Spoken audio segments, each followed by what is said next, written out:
ಜಾತಿ ಜನಗಣತಿ ಮಾಡಲಿಕ್ಕೆ ಈ ಸರ್ಕಾರಕ್ಕೆ ಸಂವಿಧಾನದ ಅಡಿಯಲ್ಲಿ ಅಧಿಕಾರನೇ ಇಲ್ಲ.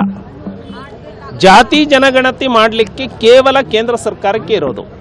ಕೋರ್ಟಿಗೆ ಇವರೇನು ಅಫಿಡವಿಟ್ ಕೊಟ್ಟಿದ್ದಾರೆ, ಸಾಮಾಜಿಕ ಶೈಕ್ಷಣಿಕ ಸಮೀಕ್ಷೆ ಮಾಡ್ತೀವಿ ಅಂತ.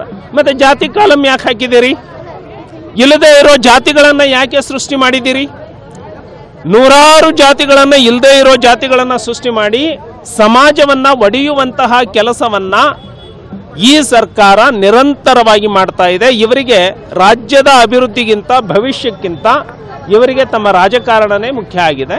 ಹಾಗಾಗಿ ಜನ ಕ್ಯಾಕರಿಸಿ ಈ ಸರ್ಕಾರಕ್ಕೆ ಉಗಿತಾ ಇದ್ದಾರೆ.